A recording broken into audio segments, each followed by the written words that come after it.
Good morning. আমাদের শনিবার দিন অ্যাকচুয়ালি কথামৃত লাইভের দিন।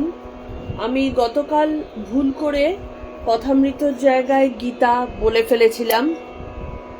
অ্যাকচুয়ালি সময় যেহেতু কিছুদিন আমি বাড়িতেই রয়েছি, তো সেই কারণে সোম শুক্র বা শনি ব্যাপারটা গুলিয়ে গিয়েছিল আর কি। তো আজকে যে শনিবার কথাটা আমার মাথায় ছিল না, সেই কারণে আমি ভুল করে গীতা লাইভের কথা বলে দিয়েছিলাম। কিন্তু বেসিক্যালি আমাদের শনিবার আর রবিবার যেরকম কথামৃত আলোচনা হয় সেরকম কথামৃতই আলোচনা হবে। আমরা কথামৃত নিয়ে বসেছি অনেক দিন বাদে। গত লাস্ট 10 তারিখে, গত মাসের 10 তারিখে আমাদের, গত মাস না, হ্যাঁ লাস্ট 10 তারিখে আমাদের এই মাসের হয়েছিল। তারপরে আমরা করে উঠতে পারিনি। আজকে আবার আমরা পরবর্তী জায়গা থেকে আমরা শুরু করব।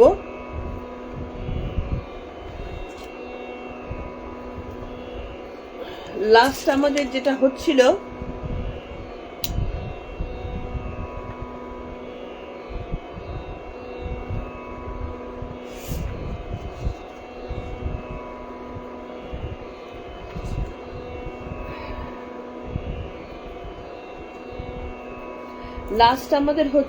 যে ঠাকুরের কাছে কিছু ভক্ত এসেছেন এবং ঠাকুর তাদের সাথে কথাবার্তা বলছেন, যদিও তাদের কয়েকজনকে ঠাকুরের পছন্দ হয়নি। আর ঠাকুরের যাদেরকে পছন্দ হতো না তাদেরকে তিনি বলতেন বিল্ডিং টিল্ডিং দেখো। এর পরবর্তী আমরা যা পড়ব, প্রণাম মন্ত্র দিয়ে শুরু করে তার পরবর্তী পড়া শুরু করছি।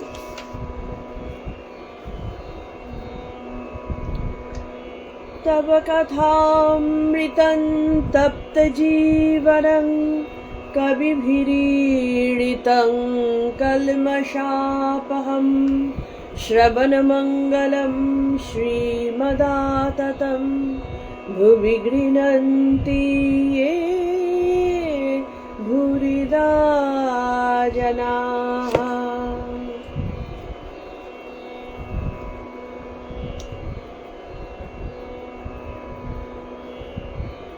ঠাকুর সবার কাছে উপদেশ করছেন যে সিদ্ধি সিদ্ধি করলে কি হবে, সিদ্ধি ঘাঁটো সিদ্ধি খাও। আমরা জগতে বিভিন্ন সময় বিভিন্ন রকম অবস্থার পরিপ্রেক্ষিতে আমরা ঈশ্বরের নাম নিই। হে ঈশ্বর রক্ষা করো, কে হে ঈশ্বর আমি কি বিপদে পড়লাম, কি বিভিন্ন সময় ঈশ্বরের নাম নিই, কিন্তু এবং মনে করি ওই একটা নাম নেওয়ার সাথে সাথে ঈশ্বর আমাদের কাছে 10 হাত বাড়িয়ে ছুটে আসবেন, রক্ষা করে দেবেন। কিন্তু ঠাকুর বলছেন যে ঘটনাটা ওইভাবে ঘটে না। ঈশ্বরকে পেতে গেলে আগে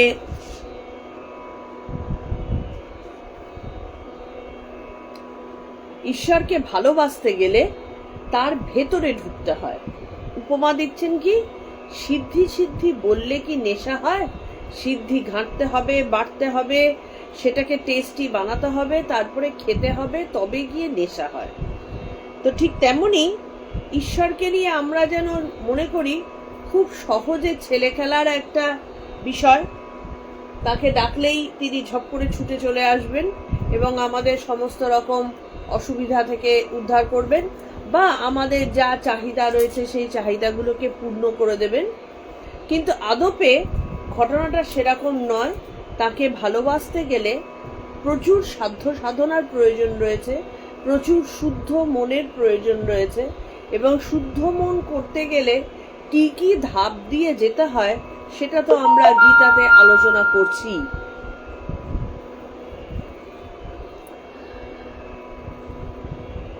তো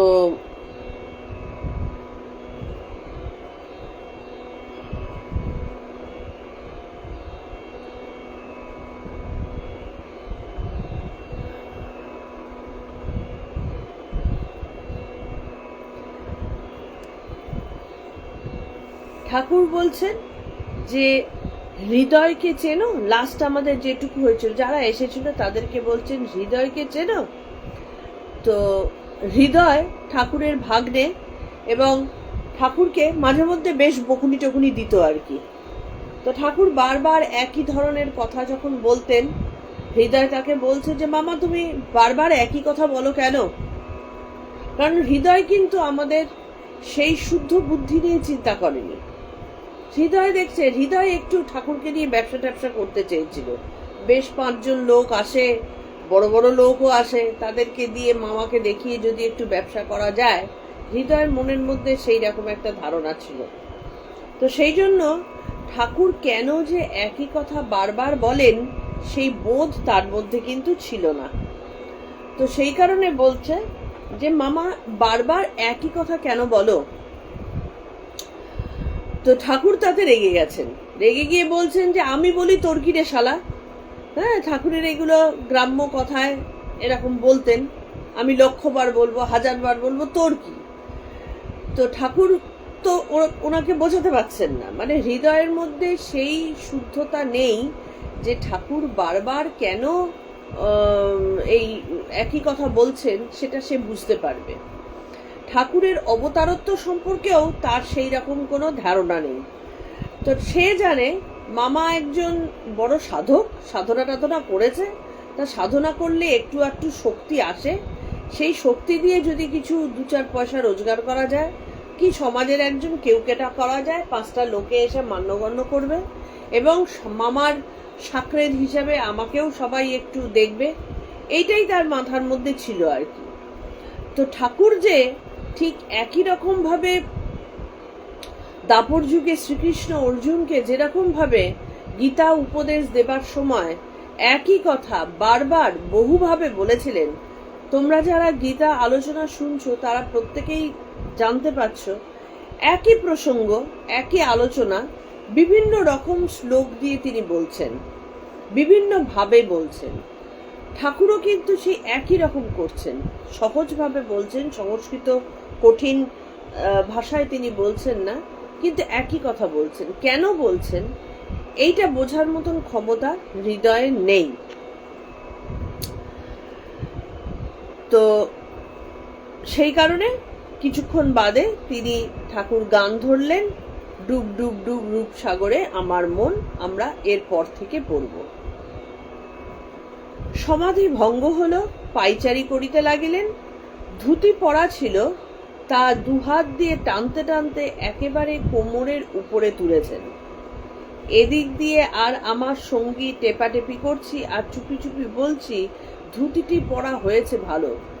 ঠাকুর তো বালক স্বভাব, তার মধ্যে বালককে কিরকম একটা ধুতি পরালে তার কি অবস্থা হয়, এদিক বুঝতে গিয়ে আরেক দিক খুলে যাচ্ছে, আবার সে আরেক দিকে টানছে, কোনো সময় সেটা বগলে করে ধরে দৌড়াচ্ছে। তা ঠাকুরের তো বালক স্বভাব, ঈশ্বরের বালক স্বভাব, সন্তান ভাব। মায়ের কাছে তিনি একেবারে যখন মায়ের সাথে সামনাসামনি হচ্ছেন, তখন তার মধ্যে কে সে গদাধর চট্টোপাধ্যায় আর কে রানীর রাসমণির পুরোহিত, এই বোধ তো তার থাকছে না। তিনি সমাধিঘর থেকে যখন নেমে আসছেন, তখন তাকে এই বাস্তব জগতের সাথে একাত্ম হতে যথেষ্ট সময় লাগে। আমরা যেরকম একটা সিনেমাও যদি দেখে আসি, বেশ কিছুক্ষণ সিনেমাটা নিয়ে আলোচনা করি, তার ঘোরের মধ্যে থাকি, তাহলে ঠাকুর সমাধি ঘর, যে ঘরে তার ঈশ্বরের সাথে রমণ হচ্ছে, সেইখান থেকে যখন তিনি নেমে আসছেন, তখন তার পক্ষে এক ধাক্কায় বাস্তবের সাথে পরিচিত হয়ে যাওয়া, আবার যুক্ত হয়ে যাওয়া খুব ডিফিকাল্ট। তো সেই কারণে তার মধ্যে সেই খেয়াল থাকছে না যে ধুতিটা নিয়ে তিনি কি করছেন। তিনি ধুতিটা ওপরে একবার কোমরের ওপরে তুলছেন, আবার 2 হাত দিয়ে টানছেন, মানে ধুতি সামলাতে গিয়ে তার জীবন ব্যস্ত আর কি। তো তাতে সামনে যারা বসে রয়েছে, যিনি শ্রোতা এবং তার বন্ধু, দুজনে গা টেপাটেপি করছে যে ধুতিটা বেশ সুন্দর পরা হয়েছে, মানে মজা পাচ্ছেন তারা। একটু পরেই ধুর শালা ধুতি বলে ধুতিটা খুলে ফেলে দিলেন। ঠাকুর আর সামলাতে পারছেন না, তার কোথায় কি, তিনি যার শরীর জ্ঞান নেই, যার মধ্যে যখন ভগবান তার ভেতরে যখন তার সাথে মিলিত হচ্ছেন, তখন জীবাত্মা পরমাত্মার মিলনের ঠাকুরের এই দেহবোধ থাকছে না। সেখানে দেহবোধের ওপর একটা ধুতির ভার, এটা তার কাছে কখনো কাজের জিনিস হতে পারে? ধুতি তার কাছে তুচ্ছ, লোকলজ্জা তার কাছে তুচ্ছ। তো সেই কারণে সামলাতে পারছে না দেখে ধূরশালা ধুতি একদিকে ছেঁড়াবেড়া লেগে গেছে। হ্যাঁ, তো সেই কারণে ধুতিটা খুলে ফেলে দিলেন, দিয়ে দিগম্বর হয়ে পায়চারি করতে লাগলেন। একটা বালক, সে যখন কিছুই সামলাতে পারে না, ছোট্ট সন্তান, আমরা আমাদের মানে কি বলবো, অশুদ্ধ চোখে আমরা যখন দেখছি একটা বয়স্ক দাড়িওয়ালা লোক, সে ধুতি খুলে ফেলে দিচ্ছে। কিন্তু শুদ্ধ চোখে যিনি দেখতে পেয়েছেন, যারা দেখতে পেয়েছেন, তারা বুঝতে পারছেন, তারা তো বালক হিসাবে দেখছেন। গোপালের মা ঠাকুরের কাছে যখন এসছেন, বালক গোপাল ঠাকুর কোলে চড়ে বসছেন, এবং সেইভাবেই তারা রয়েছে।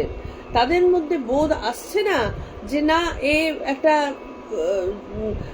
একটা দাড়িওয়ালা বয়স্ক লোক, কি এক গোপালের মা, তিনি বুঝতে পারছেন যে এ গোপাল ঠাকুরের মতন সেই মাথায় বংশী, কি বলে, মাথায় ময়ূরের পালক ধরা বংশীধারী না, একটা বয়স্ক লোক না।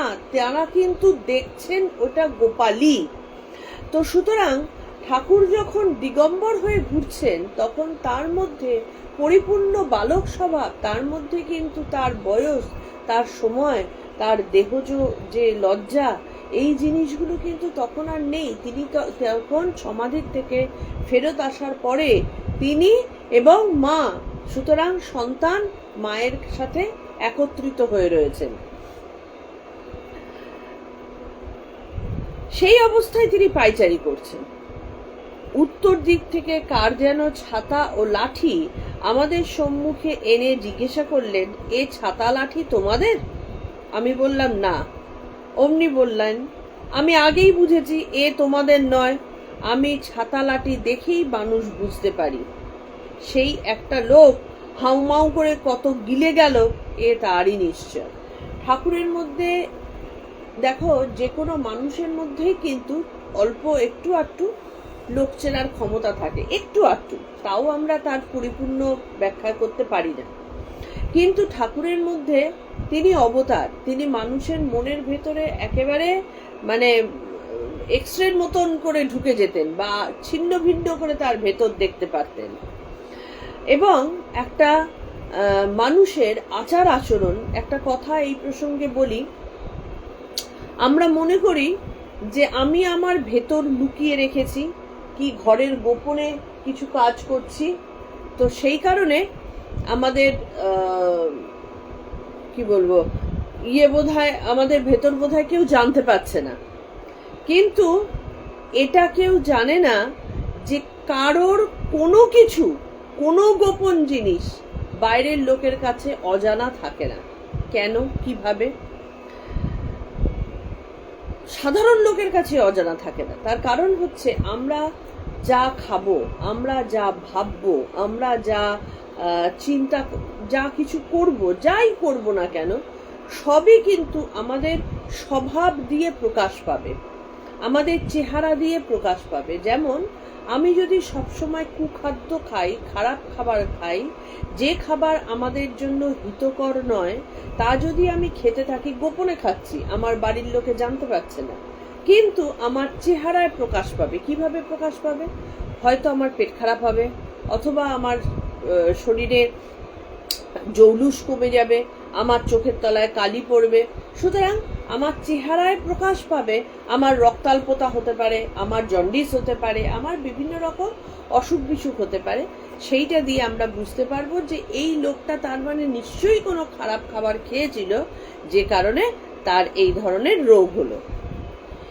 দ্বিতীয়, আমি ধরো একটা খারাপ বই পড়েছি, গোপনে পড়েছি, কেউ জানতে পারেনি। যে মুহূর্তে সেই খারাপ বইটা পড়ব, তখনই আমার মনের চিন্তায় সেই খারাপটা ঢুকবে। এবার আমি যখন বাইরের লোকের সাথে মিশবো, কথা বলবো, সেই চিন্তার প্রকাশ আমার কথার মাধ্যমে, আমার আচরণের মাধ্যমে, আমার দৃষ্টির মাধ্যমে সেইটা প্রকাশ পাবে। পাবেই পাবে, এটাই সিস্টেম। তো সেই কারণে আমরা কি পড়ছি, লুকিয়ে তো পড়ছি, কিন্তু সেটা অ্যাকচুয়ালি লুকিয়ে রাখতে পারলাম না। আমার কথায় প্রকাশ পেয়ে যাবে, আমার আচরণে প্রকাশ পাবে। আমি একটা হিংসাত্মক বই পড়ছি, হিংসাত্মক বইয়ের পড়ার জন্য গোপনে পড়ছি, লুকিয়ে পড়ছি, কি হবে? আমার আচরণে বা কথার মধ্যে সেই হিংসাত্মক প্রভাব বৃদ্ধি পাবে। যে কারণে দেখো না, অদ্ভুত অদ্ভুত সিরিয়ালগুলো যখন আমরা টিভিতে কেউ যদি ফ্যানাটিক্যালি রেগুলার দেখতে থাকে, যদি সেটা সুস্থ বা ভালো মেসেজ দেওয়া না হয়, দেখবে তাদের চিন্তা ভাবনায়, আচার আচরণের মধ্যে তার প্রভাব পড়ে। তাহলে যা চিন্তা করছো, যা খাওয়া দাওয়া করছো, যা কিছু হচ্ছে আমাদের গোপনে আমরা ভাবছি, সেই পুরো জিনিসটা কিন্তু আমাদের বাইরে প্রকাশিত হবেই হবে, এর কোনো অন্যথা নেই। তো তাহলে এত সাধারণভাবে যখন জিনিস আমরা প্রকাশিত করে ফেলতে পারি, ধরে ফেলতে পারি, ঠাকুরের মতন একজন ত্রিকালদর্শী এবং ঈশ্বর, যার কাছে কিছু লুকানো যায় না, তিনি আচার আচরণ দেখে, একটা কথা বলা দেখে মানুষটার ভেতরটা কিরকম সহজে বুঝতে পারতেন। এইটা তার একটা প্রমাণ। তিনি যারা এসেছেন তাদেরকে বলছেন যে এই ছাতা লাঠি কি তোমাদের? তারা যখন বললেন না, তখন ঠাকুর নিশ্চিত হলেন যে এদের স্বভাবের সাথে এই ছাতা লাঠি নিয়ে চলার যে একটা অ্যাটিটিউড, সেইটা তো মিলছে না। তার মানে এই ছাতা লাঠিটা অন্য একজনের, যে এসে ওই গোগ্রাসে গিলে চলে গেল, তার আচরণের সাথে এই ছাতা লাঠিটা যেন ঠিক মিশ খাচ্ছে। তাহলে সেই ইয়েতে তিনি বুঝতে পারছেন যে আমি ছাতা লাঠি দেখেই মানুষ বুঝতে পারি। আগেকার দিনে কি ছিল, যারা, এক মিনিট, হ্যাঁ,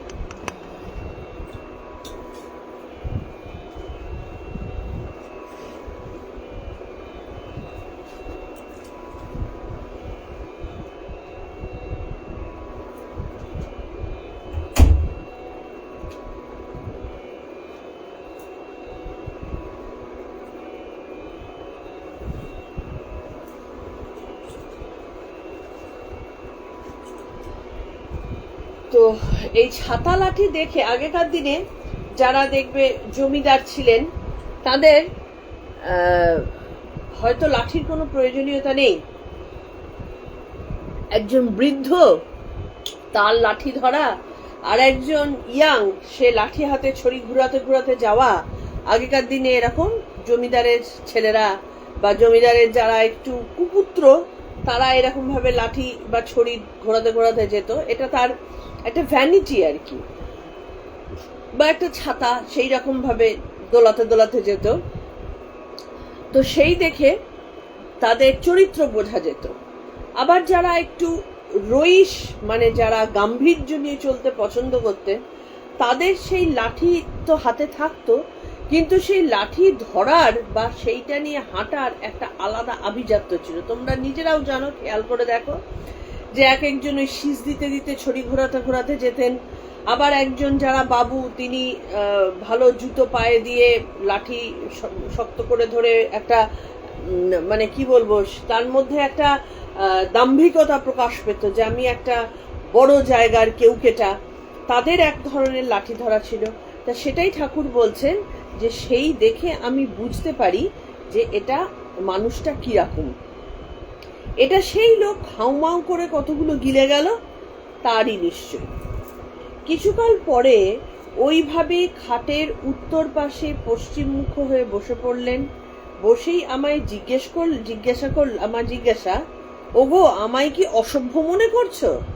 তো ঠাকুরের কিন্তু আবার সেই ইয়েও রয়েছে, মানে তার নিজের প্রতি কন্ট্রোল নেই, কিন্তু লোক সমাজে কি বলতে পারে সেটা তিনি আবার জেনে নিচ্ছেন। একদম ছোট্ট বাচ্চারা, যাদের সাথে কোনো পার্থক্য পাওয়া যায় না ঠাকুরের আর কি, যে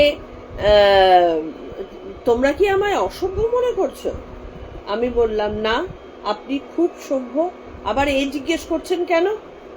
ঠাকুর, আরে শিবনাথ টিবনাথ অসভ্য মনে করে, কারণ তারা তো কলকাতার এলিট ক্লাসের লোক তারা যদি দেখে যে ঠাকুর এরকম দিগম্বর হয়ে ঘুরে বেড়াচ্ছেন, তখন তাদের কাছে তো ওটা অসভ্যতাই। যদিও তারা বড় ভক্ত ছিলেন, কিন্তু তারা ঠাকুরকে সামলে রাখতেন, কারণ তারা ঠাকুরকে ভালোবাসতেন। 5টা লোকে যদি তার নামে নিন্দে করে, খারাপ বলে, তো তাহলে সেটা তাদের গায়ে ফুটতো। সেই কারণে তারা ঠাকুরকে বলতেন এরম।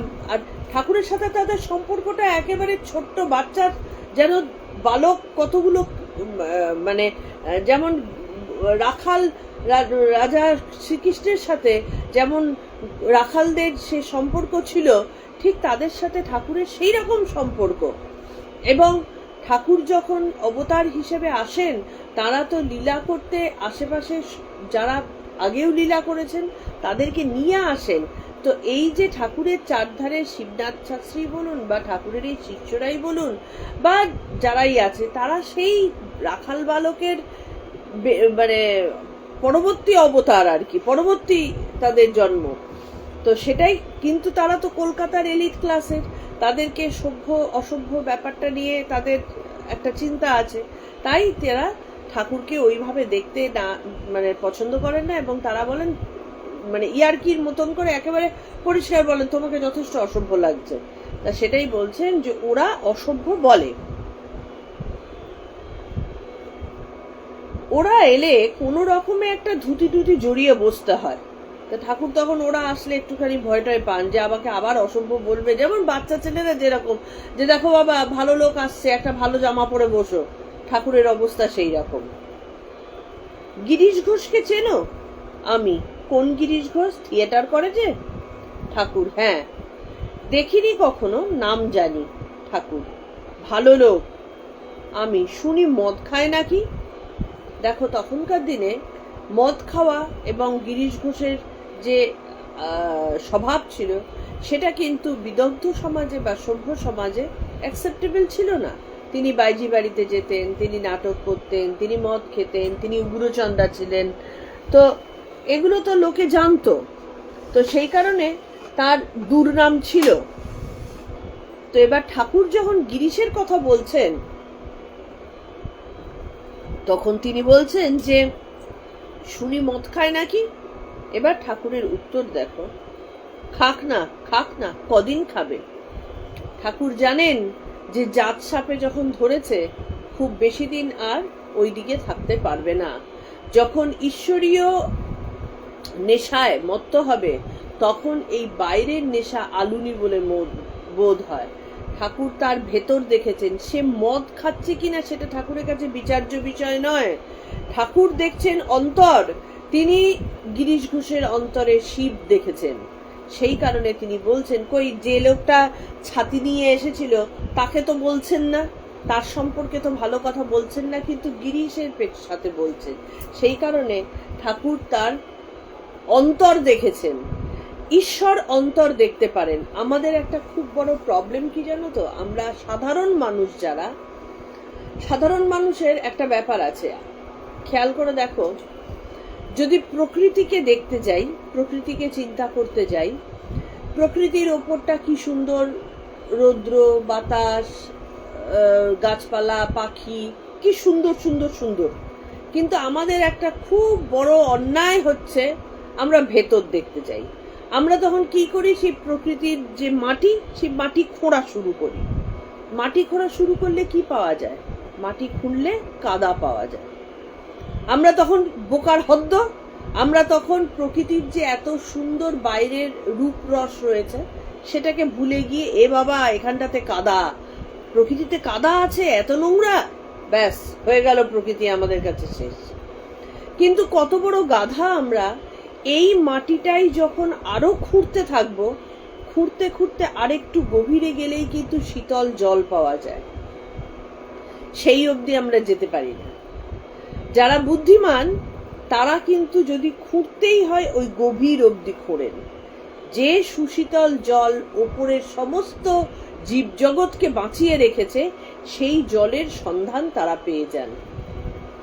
আমাদের সাথে একজন মহাপুরুষের এটাই পার্থক্য। আমরা ওই যে কাদাটুকুর মধ্যে ঘুরপাক খেয়ে আমরা না শীতল জলের সন্ধান পেলাম, না আমরা ওপরের তখন ওই রূপ রসটুকুকে দেখতে পেলাম।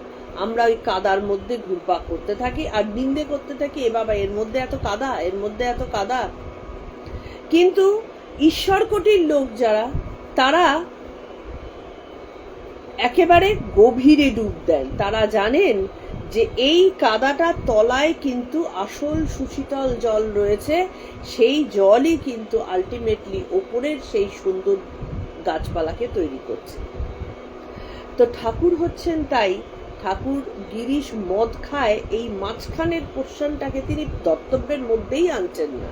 এবং মহাপুরুষ যারা, তাদেরকে আমি কিছু মহাপুরুষের সঙ্গ করবার মতন মানে ভাগ্য আমার হয়েছে, আমি তাদেরকে দেখেছি। তারা কিন্তু একেবারে মানুষের সেই মানে ওপর লেভেলের যে কাদা, সেই দিকে তারা তাকানি না। তারা কি বলেন যে তার তলায় কতটা সুন্দর জল আছে সেইটাকে তিনি দেখেন, এবং দেখে তিনি বলছেন যে এই কাদাটা আর কতদিন থাকবে, এই নেশাটা আর কতদিন থাকবে, আসল জলটা উপরে উঠে আসবেই। এই হচ্ছে সাধারণ মানে বিবেকহীন মানুষের সাথে মহাপুরুষের পার্থক্য। তাই তিনি বলছেন যে খাক না, কদিন খাবে, আসল জিনিসটা তো বেরিয়ে আসবেই। বললেন, তুমি নরেন্দ্রকে চেনো? আজ্ঞা না ঠাকুর, আমার বড় ইচ্ছা তার সঙ্গে তোমার আলাপ হয়। সে বিয়ে পাস দিয়েছে, বিয়ে করেনি। মানে কি, সে শিক্ষিত, বিয়ে পাস, একটা অতি শিক্ষিত, এবং বিয়ে করেনি। এটা ঠাকুরের কাছে একটা বিশেষ ক্রাইটেরিয়া যে নরেন্দ্র বিয়ে করেনি। কারণ বিয়ে করলে সে সাংসারিক যে কুটকচালি, সেটাতে সে গেজে যেতে পারত, তার ভেতরের ব্রহ্মচর্য নষ্ট হতে পারত। কিন্তু নরেন্দ্র ব্রহ্মচর্য রক্ষা করেছে, এটা একটা বিশেষ খবর। সেই কারণে তিনি বলছেন বিয়ে করেনি, বিয়ে পাস দিয়েছে কিন্তু বিয়ে করেনি। আমি যে আজ্ঞা, আলাপ করব। ঠাকুর, আজ রামদত্তের বাড়ি কীর্তন হবে, সেইখানে দেখা হবে, সন্ধ্যার সময় সেইখানে যেও। নরেন্দ্র আসবে। নরেন্দ্র হচ্ছে ঠাকুরের একটা বিশেষ মোহর, গোপনে তিনি রেখে দেন। কিন্তু আমরা যেমন বিশেষ আমাদের একটা দেখাবার বস্তু, যেটা নিয়ে আমরা গর্ববোধ করি, আমরা সবার কাছে মাঝে মধ্যে দেখাই, এই দেখো আমার কাছে এটা আছে, এই দেখো এটার এত গুণাগুণ। ঠাকুরের কাছে নরেন্দ্র সেই রকম গর্বের জিনিস, ভালোবাসার জিনিস। তাই তিনি পাঁচজনের সাথে, যারা ঠাকুরের বিশেষ নক্ষত্র, তাদেরকে পরিচয় করাতে চান। নরেন্দ্র তাদের মধ্যে একজন। তা আজকে সেই নরেন্দ্রর সাথে তিনি পরিচয় করাতে চাইছেন। আমি যে আজ্ঞা। ঠাকুর, যাবে তো? যেও কিন্তু। কথা মানে দৃঢ় করিয়ে নিলেন যে যাবে তো, যেও কিন্তু। আমি, আপনার হুকুম হলো তা মানব না, অবশ্য যাব। ঘরে ছবি কখানা দেখলেন, পরে জিজ্ঞেস করলেন, বুদ্ধদেবের ছবি পাওয়া যায়? আমি, শুনতে পাই পাওয়া যায়। ঠাকুর, সেই ছবি একখানি তুমি আমায় দিও। যে আজ্ঞা। যখন এবার আসবো নিয়ে আসবো। ঠাকুরের সাথে বালকের মতন কথোপকথন হলো। আর দেখা হলো না। সেই শ্রীচরণ প্রান্তে বসতে ভাগ্যে ঘটে নাই। ঠাকুরের সাথে তার একবারই মাত্র দেখা হয়েছিল, তারই স্মৃতির মন্থন তিনি করলেন, আর তার সাথে দেখা করার সুযোগ হয়নি। সেদিন সন্ধ্যার সময় রামবাবুর বাড়ি গেলাম, নরেন্দ্রর সঙ্গে দেখা হলো। ঠাকুর একটি কামরায় তাকিয়া ঠেস দিয়ে বসেছেন, নরেন্দ্র তাঁর ডান পাশে, আমি সম্মুখে। নরেন্দ্রকে আমার সহিত আলাপ করতে বললেন। ঠাকুর নরেন্দ্রকে আলাপ করিয়ে বড় আনন্দ পান যে আমার এমন রত্ন তোমরাও দেখো। নরেন্দ্র বললেন, আজ আমার বড় মাথা ধরেছে, কথা কইতে ইচ্ছা হচ্ছে না। আমি বললাম, থাক, আরেকদিন আলাপ হবে। সেই আলাপ হয় 1897 সনের মে কি জুন মাসে আলমোড়ায়। তখন ঠাকুরের আর দেহ নেই, স্বামীজি তখন সন্ন্যাস ধারণ করে ফেলেছেন। সেই সময় ঠাকুরের ইচ্ছা তো পূর্ণ হতেই হবে। তাই 12 বছর পর পূর্ণ হলো। তাহলে ঠাকুরের ইচ্ছা ছিল এই ব্যক্তির সাথে নরেন্দ্রের আলাপ হোক, সুতরাং সেটা হবেই। ঠাকুরের ইচ্ছে যখন কোনো কিছুতে হয় সেটার অন্যথা হবার নয়।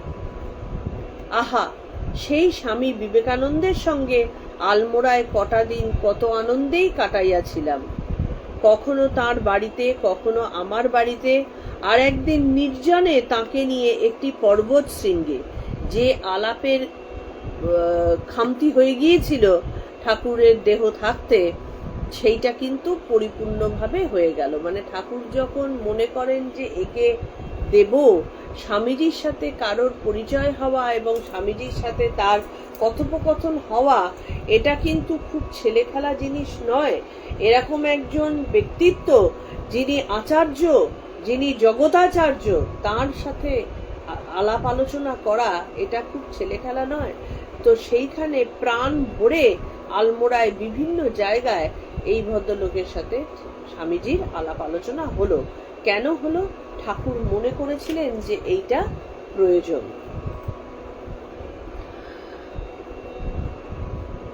তারপরে আর তার সঙ্গে পরে দেখা হয় নাই। ঠাকুরের ইচ্ছা পূর্ণ করতেই সেবারের দেখা। এই যে ভদ্রলোক বুঝতে পারলেন যে স্বামীজির সাথে দেখাটা ঠাকুরের ইচ্ছা পূর্ণ করতে, এই ধরনের যে বোধ, এই বোধগুলো আমাদের মধ্যে আসে না। অনেক ঘটনা আমাদের চোখের সামনে দিয়ে, কানের পাশ দিয়ে হয়ে যায়, আমরা মনে করি এটা তো হবারই ছিল, মনে করি কখনো এটা তো কাকতালীয়, কিন্তু একটাও কাকতালীয় নয়। এই বোধটা, এই বিশ্বাসটা হবার জন্য ভেতরে সূক্ষ্মতার প্রয়োজন আছে, দেখবার চোখ আছে। যেমন ওই আমাদের কবিতাটা রয়েছে না, দেখিতে গিয়াছি পর্বতমালা, দেখিতে গিয়াছি সিন্ধু, দেখা হয় নাই চক্ষু মেলিয়া, ঘর হতে শুধু 2 পা ফেলিয়া, একটি ধানের শীষের উপর একটি শিশির বিন্দু। তা একটা ধানের শীষের উপর একটা শিশির বিন্দু কত সুন্দর হয়, এটা কিন্তু আমরা দেখতে পাই না, সেটা তিনি দেখতে পেয়েছিলেন। তার মানে কি ওটার মধ্যে সৌন্দর্য আছে, দেখবার দৃষ্টি সবার নেই। ঠিক তেমনি ঠাকুরের ইচ্ছায় কি কি হচ্ছে, কোনটা ভালো হচ্ছে, সেইটা দেখবার মতো, বোঝবার মতো মন আমাদের নেই। সেই মনটাকে আনতে গেলে মনকে সূক্ষ্ম করে ফেলতে হয়, সেই বিবেক বোধকে বাড়াতে হয়, তবে গিয়ে ঠাকুরের ইচ্ছাগুলোকে আমরা ধরতে পারি। ঠাকুরের সঙ্গেও মাত্র 4-5 দিনের দেখা, কিন্তু ওই অল্প সময়ের মধ্যেই এমন হয়েছিল যে তাকে মনে হতো যেন এক ক্লাসে পড়েছি। কেমন বেয়াদপের মতো কথা বলেছে, কারণ ঠাকুর তো ওই নিজের ঈশ্বরীয় ভাব রেখে আসেননি, নিয়ে আসেননি। তিনি সবার সাথে একেবারে তার মতন করে মিশতেন। ইয়াং ছেলেপিলে তাদের সাথে একেবারে বালকের মতো ইয়ার হিসেবে তিনি মিশেছেন। তাই বলছেন মনে হচ্ছে যেন এক ক্লাসে পড়েছি। সম্মুখ থেকে সরে এলেই মনে হতো ওরে বাপরে কার কাছে গেছিলাম। যতক্ষণ সামনে থাকতেন ততক্ষণ ঠাকুরের ওই স্বভাব এমন ছিল, একেবারে আপন করে তার মতন করে মেশা, সেইভাবেই কিন্তু সময় কেটে যেত। চলে আসার পরে যখন মনন হতো তখন বোঝা যেত ওরে বাপরে আমরা তো একটা সাংঘাতিক জায়গার থেকে ফেরত আসলাম। এনারও তাই হয়েছিল যে স্বাভাবিক অবস্থায় যখন গল্প হচ্ছে তিনি বুঝতে পারতেন না, যখন সরে আসলেন মনন করতেন তখন বোঝা যেত যে কি অগ্নিপিণ্ডর সামনে থেকে আমরা আসলাম। ওই কদিনে যা দেখেছি ও পেয়েছি তাতে জীবন মধুময় করে রেখেছে মাত্র 4-5 দিনের দেখা। সেই দিব্যামৃত বর্ষী হাসিটুকু যতনে পেট্রায় পুরে রেখে দিয়েছি। মনের মধ্যে ঈশ্বরীয় চিন্তন যেমন মানুষ যতনে রেখে দেয়, তাহলে এই তিনি ঠাকুরের সাথে সেই 4-5 দিনের মাত্র দেখা, এটাই যথেষ্ট।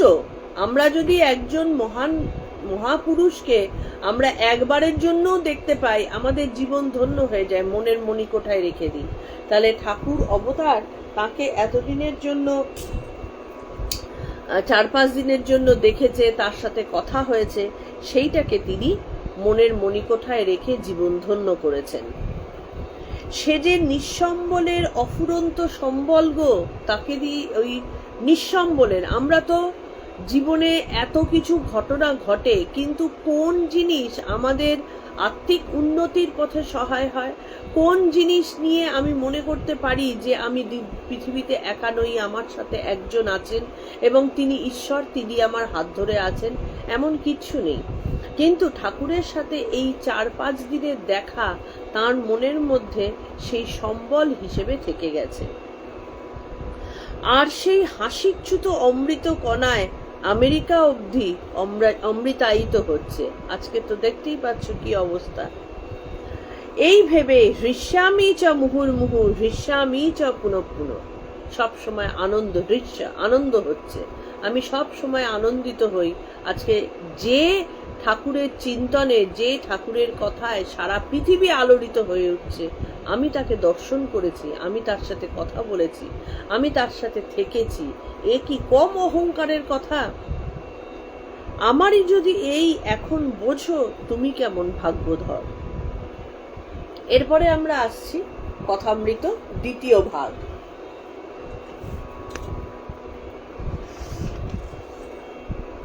প্রথম খণ্ড, ঠাকুর শ্রী রামকৃষ্ণ দক্ষিণেশ্বরের নরেন্দ্রাদি অন্তরঙ্গ সঙ্গে। প্রথম পরিচ্ছেদ, পূর্ব কথা, শ্রীরামকৃষ্ণের প্রথম প্রেমোন্মাদ কথা, 1858 সাল। ভক্ত কৃষ্ণ কিশোর এরেদাস সাধু হলধারী যতীন্দ্র জয় মুখুজ্জে রাসমণি। এই যতীন্দ্রকে কাকে বলা হচ্ছে, মানে কারা কারা ঠাকুরের কাছে আসতেন, এদের পরিচয়গুলো জানলে অনুভব করা যায়। ইনি যতীন্দ্রমোহন ঠাকুর ব্রিটিশ ইন্ডিয়ান অ্যাসোসিয়েশনের সম্পাদক ছিলেন। এখানে তারপরে জয় মুখুজ্জে, এই জয় মুখুজ্জের সম্পর্কে একটা বিশেষ কথা আছে। ইনি জয়নারায়ণ মুখোপাধ্যায় একবার অন্যমনস্ক ভাবে জপ করার জন্য ঠাকুর একে 2 চাপড় দিয়েছিলেন, থাপ্পড়ও মেরেছিলেন। তাহলে দেখো আমরা কত বড় অভাগা, যখন আমরা জপ করতে বসি কত হাজার চিন্তা নিয়ে বসি, তাহলে ঠাকুরের কাছে পৌঁছবার মতন অবস্থা আমাদের তৈরি হয় কি? হয় না। কিন্তু ঠাকুরের যারা অন্তরঙ্গ মনে মনে জপ করছেন, জানার কথাও না, কিন্তু অন্যমনস্ক ভাবে জপ করার জন্য ঠাকুর তাকে থাপ্পড় মেরেছিলেন। তাহলে আমাদেরকে ঠাকুর থাপ্পড় মারবেন না তো কি করবেন? তিনি ঠাকুরের 2টো হাতের চর খেয়েছেন, আমরা জীবনের চর খাচ্ছি, এই হচ্ছে ব্যাপার। অথচ আমরা চিৎকার করি যে আমি তো রোজ ধ্যান জপ করি, আমি তো দীক্ষা নিয়েছি, আমি তো ঠাকুরের নাম করছি, কেন আমাদের এরকম হয়? কিন্তু আমরা কতটুকু পূর্ণ মনোযোগের সহকারে ধ্যান করতে চাই, ধ্যান করতে জপ করতে পারি? তো পারি না। তো তারপরে থাপ্পড় খেলে বলি যে আমাদের দোষ কোথায়? আজ ঠাকুর শ্রী রামকৃষ্ণ মহানন্দে আছেন। দক্ষিণেশ্বরে কালীবাড়িতে নরেন্দ্র আসিয়াছেন, আরো একটি অন্তরঙ্গ আসছেন। নরেন্দ্র ঠাকুর বাড়িতে আসিয়া স্নান করিয়া প্রসাদ পাইয়াছে। নরেন্দ্র আছেন, সুতরাং ঠাকুরের তো আনন্দ হবেই, কারণ ঠাকুর তার আসল ভালোবাসার লোকটাকে পেয়ে গেছেন। আজ আশ্বিন শুক্লা চতুর্থী তিথি 16ই অক্টোবর 1882 সোমবার। আগামী বৃহস্পতিবার সপ্তমী তিথিতে শ্রী দুর্গা পুজো। ঠাকুর শ্রী রামকৃষ্ণের কাছে রাখাল, রামলাল ও হাজরা আছেন ঠাকুরের সমস্ত অন্তরঙ্গ ভক্ত। এরা ঠাকুর জন্ম জন্মান্তরে যতবার তিনি অবতীর্ণ হয়েছেন এদেরকে নিয়েই তিনি লীলা করেছেন, এবারও তিনি বিভিন্ন রূপে লীলা করছেন। ছোট মাস্টারও আসিয়াছেন। নরেন্দ্রর সঙ্গে আরো 2-1টি ব্রহ্মজ্ঞানী ছোকরা আসিয়াছেন। তখনকার দিনে ব্রাহ্ম সমাজে দ্বারা আলোড়িত সমাজ একটা বিশেষভাবে আলোড়িত হয়েছিল। সুতরাং অনেক ইয়াং ছেলেপিলে তারা এই ব্রাহ্ম সমাজের সাথে যুক্ত ছিল এবং তারা ব্রহ্মকে নিয়েও আলোচনা হতো। তো তাদের মধ্যে তাদেরকে ঠাকুর পছন্দ করতেন, কারণ ঠাকুরের যে মতাদর্শ বা সেটা ঝালাই করে নিতেন এদের সাথে, যে এরা একরকম ভাবে ঈশ্বরীয় আলোচনা করছে।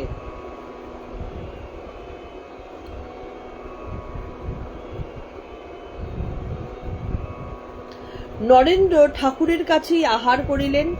আহার আনতে ঠাকুর শ্রীরামকৃষ্ণ তাঁর ঘরের মেঝেতে বিছানা করিয়া দিতে বলিলেন। নরেন্দ্রাদি ভক্তেরা, বিশেষত নরেন্দ্র, বিশ্রাম করিবেন। তাহলে ঠাকুর নরেন্দ্রের প্রতি একেবারে তীক্ষ্ণ দৃষ্টি দিয়ে তাকে নজরে নজরে রাখেন। আদরের জিনিস তো, সেই কারণে খাবারের পরে যাতে নরেন্দ্রের বিশ্রামের কোনো ব্যাঘাত না ঘটে।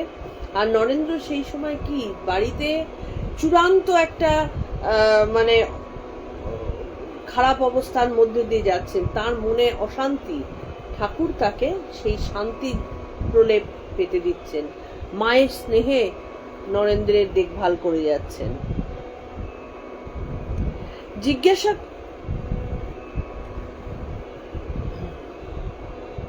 মাদুরের উপর লেপ ও বালিশ পাতা হইয়াছে। ঠাকুর ও বালকের ন্যায় নরেন্দ্রের কাছে বিছানায় বসিলেন। ভক্তদের সহিত, বিশেষত নরেন্দ্রের সহিত, নরেন্দ্রের দিকে মুখ করিয়া হাসি মুখে মহা আনন্দে কথা কহিতেছেন। নিজের অবস্থা, নিজের চরিত্র গল্পচ্ছলে বলিতেছেন। কথাটা কল্পনা করলেই কি ভালো লাগে। ঠাকুরের মেঝেতে সবাই শুয়ে রয়েছে, নরেন্দ্র শুয়ে রয়েছে, আর ঠাকুর পরম আত্মীয়। আমাদের এই দিনগুলো তো আমরা ভুলেই গেছি যে প্রচুর আত্মীয় স্বজন আসলে আমরা কিভাবে মাটিতে বিছানা পেতে শুতাম এবং একসাথে বসে গল্প করতাম। এই দিনগুলো তো আমাদের জীবন থেকে চলে গেছে, আর কোনোদিনও হয়তো ফেরত আসবে না। কিন্তু এখানে রক্তের আত্মীয়তা কারোর মধ্যে নেই, কিন্তু পরম আত্মীয়েরও পরম আত্মীয় এরা সব এক জায়গায় জড়ো হয়েছেন এবং সেই গল্প হচ্ছে। শ্রীরামকৃষ্ণ নরেন্দ্রাদি ভক্তের প্রতি ঠাকুর তার নিজের অবস্থা বলছেন। আমার এই অবস্থার পর কেবল ঈশ্বরের কথা শুনবার জন্য ব্যাকুলতা হতো। কোথায় ভাগবত, কোথায় আধ্যাত্ম, কোথায় মহাভারত খুঁজে বেড়াতাম। এরেদার কৃষ্ণ কিশোরের কাছে আধ্যাত্ম শুনতে যেতাম। তার মানে কি, ঠাকুরের এই অবস্থা এটা সবারই বোধহয় হয়।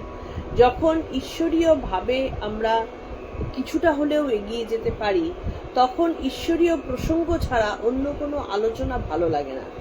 এখন তোমরাই বলো না, যারা আমাদের প্রায় তো 2.5 বছরের ওপর হয়ে গেছে আমরা এই আধ্যাত্ম আলোচনার মধ্যে রয়েছি, গীতা আলোচনার মধ্যে রয়েছি, কজনের যারা রেগুলার শুনছো, যারা নিজেদেরকে এই রাস্তায় চালিত করার চেষ্টা করছো, তোমাদের কারোর কি এখন ফালতু সেই কুটকচালি গল্প, কি কারোর কটা পুজোতে শাড়ি হলো, গয়না গড়ালো কিনা, বর ঝামেলা পাকালো কিনা, এই গল্পগুলো কি ভালো লাগে করতে? আর তোমরাই বুঝতে পারছো।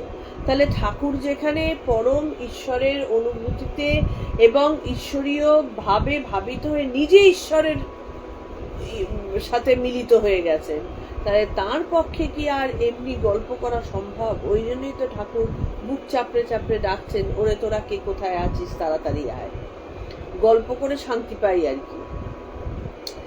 তাই কোথায় মহাভারত, কোথায় রামায়ণ, কোথায় ভাগবত, এই জিনিস শুনবার ছাড়া আর অন্য কথা, যারা রানী রাসমণির দেখতে এসে, সেই মন্দির দেখতে এসে এখানে এইটা এখন হলে ভালো হতো, এটা এরকম, সেই বাবু আনা দেখিয়ে যেত, ভালো লাগার কথা কি? কথাই না। এবার কৃষ্ণ কিশোরের কথা বলছেন। কৃষ্ণ কিশোরের কি বিশ্বাস! বৃন্দাবন গেছিল, সেখানে একদিন জল তৃষ্ণা পেয়েছিল। কুয়োর কাছে গিয়ে দেখে একজন দাঁড়িয়ে রয়েছে। জিজ্ঞাসা করাতে সে বললে, আমি নীচ জাতি, আপনি ব্রাহ্মণ।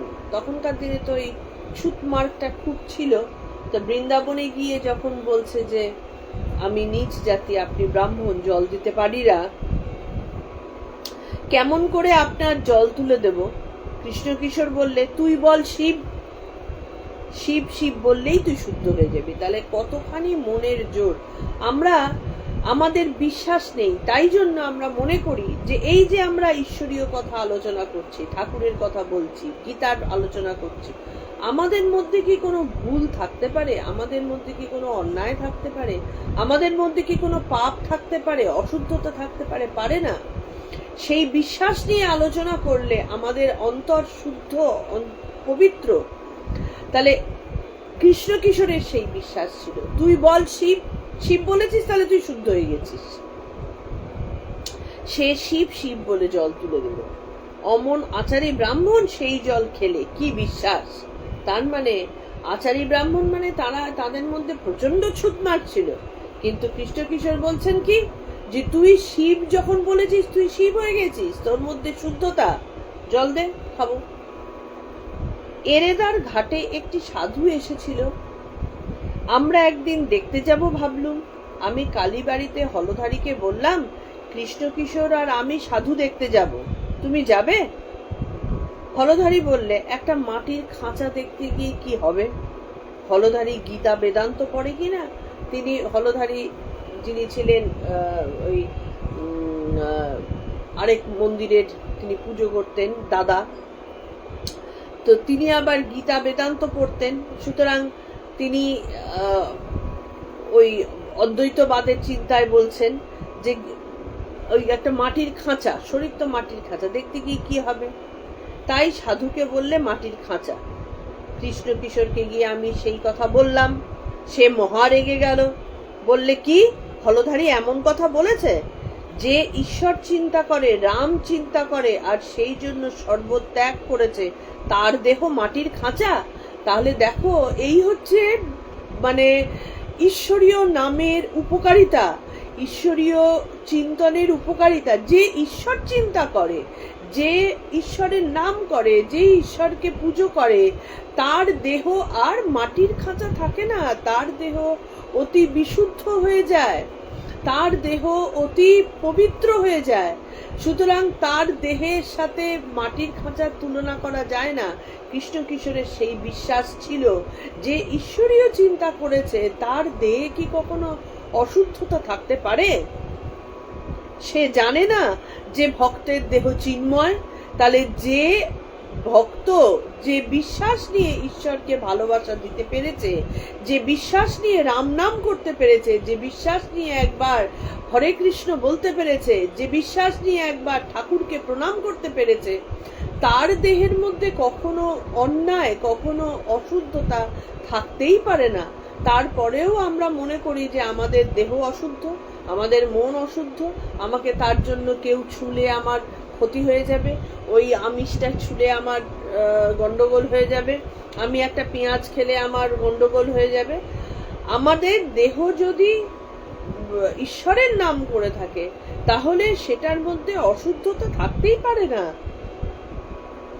সেটা এই কৃষ্ণ কিশোর বুঝতে পারছে। তাই বলছে যে হলধর এই কথা বলেছে, সে জানে না ভক্তের দেহ চিন্ময়, ভক্তের দেহ মাটির দেহ নয়। এত রাগ, কালীবাড়িতে ফুল তুলতে আসতো, হলধারীর সাথে দেখা হলে মুখ ফিরিয়ে নিত, কথা কইবে না। তার মানে হলধারী তার কাছে ছিল, যে হলধারী তার মানে বিশ্বাস নেই।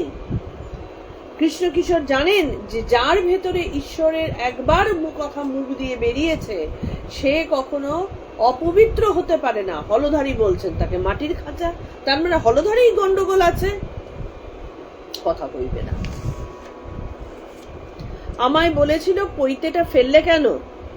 যখন আমার এই অবস্থা হলো, তখন আশ্বিনের ঝড়ের মতো একটা কি এসে কোথায় কি উড়িয়ে লয়ে গেল। আগেকার চিহ্ন কিছুই রইল না। ঠাকুরের যখন তিনি যখন দক্ষিণেশ্বরের মাকে তিনি যখন প্রত্যক্ষ করতে পারলেন, যখন তার মধ্যে সেই আবেশ হলো, যখন জীব দেহের সাথে পরমাত্মার মিলন হয়ে গেল, তখন তিনি তো আর এই হাড় মাংসের খাঁচা একটা থাকলেন না। তাই তিনি বলছেন যে তখন আশ্বিনের ঝড়ের মতো কি হয়ে গেল যেন একটা। তখন আর এই বাস্তবতার সাথে, এই জাগতিক অবস্থার সাথে তার আর কোনো সম্পর্কই থাকলো না। আগেকার চিহ্ন কিছুই রইল না। হুঁশ নাই, কাপড় পরে যাচ্ছে, তা পইতে থাকবে কেমন করে? মানে তখন সমাধিস্থ অবস্থা, তখন তার ঈশ্বরীয় ভাব, নিমাই চৈতন্য যখন তিনি কীর্তন করতে করতে যখন ঈশ্বরীয় ভাবে ভাবিত হয়ে তিনি যখন রাস্তা দিয়ে যাচ্ছেন, তা হাউ হাউ করে তার কান্না বেরোচ্ছে, চোখ দিয়ে জল বেরোচ্ছে, পাথরে ঠোকা লেগে তার পা কেটে গিয়ে গল গল করে রক্ত বেরোচ্ছে, হুঁশ নেই। তাহলে তাদের তো দেহবোধই থাকে না। তাহলে যার দেহবোধ নেই, তার গলায় পইতে আছে কি গায়ে কাপড় আছে, এই বোধ কি থাকে? আমি বললাম, তোমার একবার উন্মাদ হয় তাহলে তুমি বোঝো। তাই তিনি বলছেন, ঠাকুর বলছেন যে ঈশ্বরের আনন্দে যদি একবার ভেতরে আনন্দ পাওয়া যায়, ঈশ্বরীয় ডাকে যে ভালোবাসা আসে সে যদি একবার আমাদের দেহে আমাদের মনে প্রকাশিত হয়, তখন জাগতিক জিনিসগুলো কেমন করে তোমাদের নজরে আসে আমি একবার দেখব। তাই হলো, তার নিজেরই উন্মাদ হলো। তখন সে কেবল ওং ওং বলতো আর এক ঘরে চুপ করে বসে থাকতো।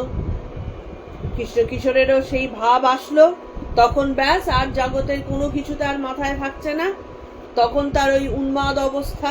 তাহলে যিনি ভক্ত, যিনি ঈশ্বরের কাছে নিজেকে সঁপে দিতে পেরেছেন, ঈশ্বরীয় ভাবে যিনি ভাবিত হতে পেরেছেন, তার একটা উন্মাদবৎ অবস্থা হয়। লোকে ভাবে উন্মাদ হয়ে গেছে, কিন্তু একমাত্র সেই জানে যে আমি কোন মহানন্দে আমি মেতে আছি। যখন আমাদের সাধারণ অবস্থাতেই একটা খুব জাগতিক আনন্দে এসে উপস্থিত হয়, আমরা আনন্দ ধরে রাখতে পারি না। হয়তো অকারণে মুখ দিয়ে হাসি বেরোচ্ছে, হয়তো অকারণে কাউকে জড়িয়ে ধরতে ইচ্ছে করছে, এমনি এমনি মনে একটা ফুরফুরে ভাবে লাফাতে লাফাতে সব কাজ করে ফেলছি। তাহলে অতি সাধারণ জাগতিক বস্তু যদি আমাদের এই আনন্দ দিতে পারে, তো তাহলে যে শ্রেষ্ঠ আনন্দেরও শ্রেষ্ঠ সেই আনন্দ যদি আমাদের কাছে এসে ধরা দেয়, তখন কি আর স্বাভাবিক অবস্থা থাকে? তা কৃষ্ণ কিশোরের তাই হয়েছে। সে তখন আর কোনো কথা বলতে পারছে না, শুধু ওং ওং বলে আর এক ঘরে চুপ করে বসে থাকতো। সকলের মাথা গরম হয়েছে বলে কবিরাজ ডাকলো। নাটাগড়ের রাম কবিরাজ এলো। কৃষ্ণ কিশোর তাকে বললে, ওগো আমার রোগ আরাম করো, কিন্তু দেখো যেন আমার ওঙ্কারটি আরাম করো না। তাহলে সকলের হাস্য। তাহলে কৃষ্ণ কিশোর কি বলছেন, যে তোমরা যদি মনে করে থাকো যে আমার মাথার দোষ হয়েছে কি আমার রোগ হয়েছে, সেটা তোমরা যা চিকিৎসা করবে করো, কিন্তু এই যে ওঙ্কারের আনন্দ যা আমাকে পাগল করেছে সেই রোগটাকে সারিয়ে দিও না। কারণ সেই রোগ সেরে যাওয়া মানে সেই ঈশ্বরীয় তুরীয় অবস্থা থেকে নেমে আসা। সকলের হাস্য। একদিন গিয়ে দেখি বসে ভাবছে। জিজ্ঞাসা করলাম, কি হয়েছে? বললে, ট্যাক্সওয়ালারা এসেছিল তাই ভাবছি। বলছে টাকা না দিলে ঘটিবাটি বেচে লবে। আমি বললাম, কি হবে ভেবে? না হয় ঘটিবাটি লয়ে যাবে। যদি বেঁধে লয়ে যায়, তোমাকে তো লয়ে যেতে পারবে না। তুমি তো খ গো। খ মানে আকাশ, আকাশ মানে তুমি তো নিরাকার হয়ে গেছো। তোমার ভেতরে এখন এই জাগতিক চিন্তায় তোমার কিছু করলো কি করলো না, তোমার ঘন্টা তোমার এসে বয়ে যায়। কারণ তুমি তো আনন্দে তুমি মত্ত হয়ে গেছো, তুমি তো আকাশ হয়ে গেছো। কৃষ্ণ কিশোর বলতো, আমি আকাশবৎ। আধ্যাত্ম পড়তো কিনা, মাঝে মাঝে তুমি খ বলে ঠাট্টা করতাম। হেসে বলতাম, তুমি খ, ট্যাক্স তো তোমাকে টানতে পারবে না, তো তুমি আকাশবৎ হয়ে গেলে সামান্য ট্যাক্সের লোক তোমাকে কি দড়ি বেঁধে নিয়ে যাবে? উন্মাদ অবস্থায় লোককে ঠিক ঠিক কথা, হক কথা বলতো। তাহলে উন্মাদ অবস্থা কাকে বলছেন? তার যখন ঈশ্বরীয় ভাবে ভাবিত অবস্থায় তার মুখ দিয়ে তখন আর ওই তোয়াজ করে কথা, একে ভালো কথা বলতে হয়, একে খারাপ কথা বলতে হয় ভাবতেন না। কারণ তিনি তখন পূর্ণ ঈশ্বর, যাকে আমরা স্থূল অবস্থায় দেখতে পাচ্ছি। তাই বলছেন, কারুকে মানতাম না, বড় লোক দেখলে ভয় হতো না। ঠাকুর তো গ্রাম্য ছেলে মানুষের মতন, যেমন পুলিশ দেখলে লোকে বাচ্চারা ভয় পায়, ঠাকুরও তেমনি বড় লোক দেখলে ভয় পেতেন, যে বাবা কি জানি, আমরা যদি এখন ফট করে আমার সামনে টাটা বিল্লাদের মতন কাউকে দাঁড় করিয়ে দেয়, একটা যেমন একটু আমাদের ইয়ে হবে আর কি, আমরা একটু সমীহ করে চলতে হবে। ঠাকুরেরও তাই হতো, বড় লোক দেখলে ভয় পেতেন। কিন্তু যখন ঈশ্বরীয় ভাবে ভাবিত, তখন তিনি তো আর সাধারণ মানুষের মতন নেই। যদু মল্লিকের বাগানে যতীন্দ্র এসেছিল, আমিও সেখানে ছিলাম। আমি তাকে বললাম, কর্তব্য কি? ঈশ্বর চিন্তা করাই আমাদের কর্তব্য কিনা?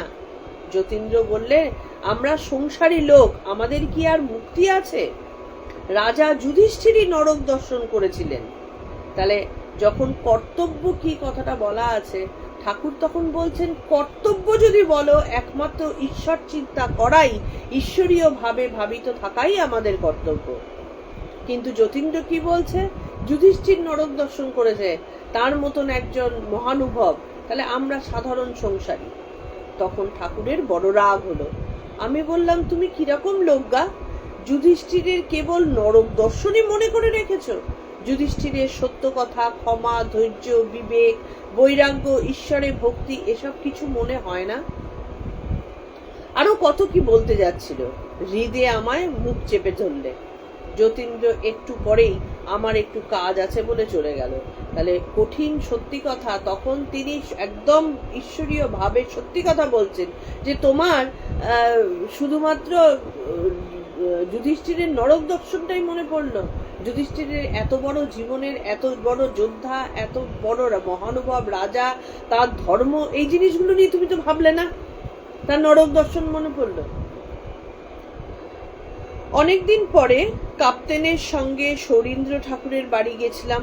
তাকে দেখে বললাম, তোমাকে রাজা টাজা বলতে পারবো না, কেননা সেটা মিথ্যে কথা হবে। হয়তো তারা রাজা উপাধি পেয়েছেন, হয়তো তারা প্রচুর বড় লোক, কিন্তু ঠাকুর বলছেন তোমাকে রাজা বলতে পারবো না, কারণ রাজা তো একজনই, রাজেশ্বর একজনই, বাদ বাকি লোকগুলো আর কি তার ওই পরের ধনে পোদ্দারি, সেই রকম ঈশ্বর দিয়েছেন তোমাকে, তুমি সেই ধন নিয়ে ভাবছো বিশাল কিছু। আমার সঙ্গে খানিকটা কথা কইলে তারপর দেখলাম সাহেব টাহেব আনাগোনা করতে লাগলো।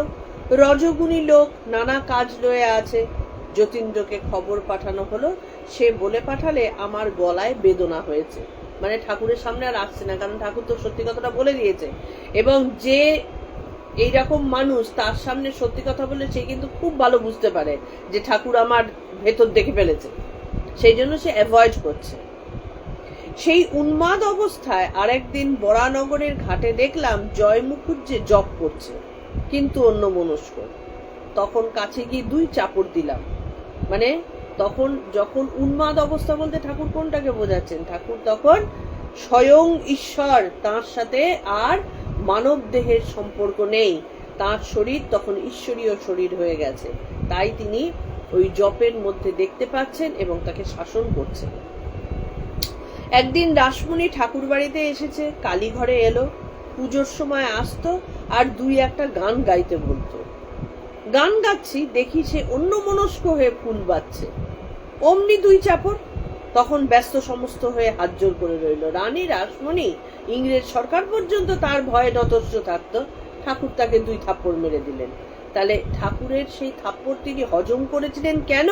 রানী রাসমণি বুঝেছিলেন যে এই থাপ্পড় কিন্তু একটা সাধারণ ভট্টাচ বামুনের থাপ্পড় নয়, এ হচ্ছেন ঈশ্বরের হাত, তাঁর শাসন। ফলধারীকে বললাম, দাদা এই কি স্বভাব হলো, কি উপায় করি?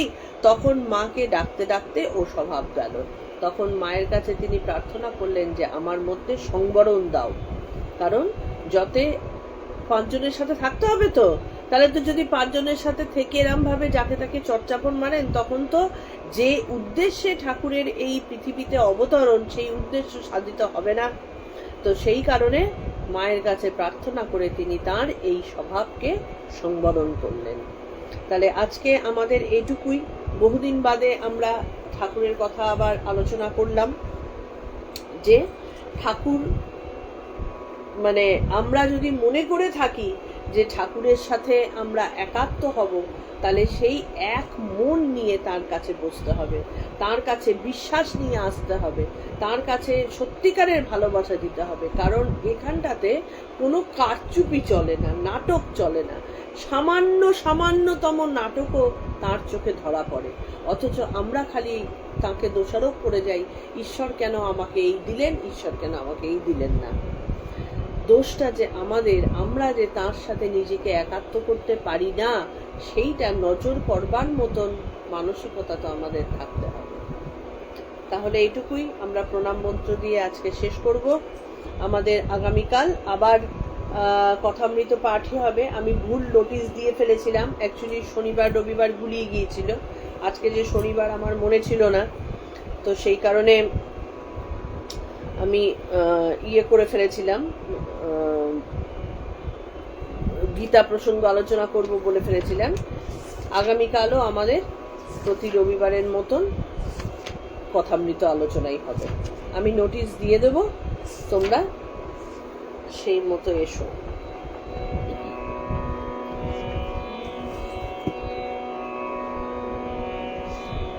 ॐ स्थापकाय च धर्मस्य सर्वधर्मस्वरूपिणे अवतारवरिष्ठाय रामकृष्णाय ते नमः।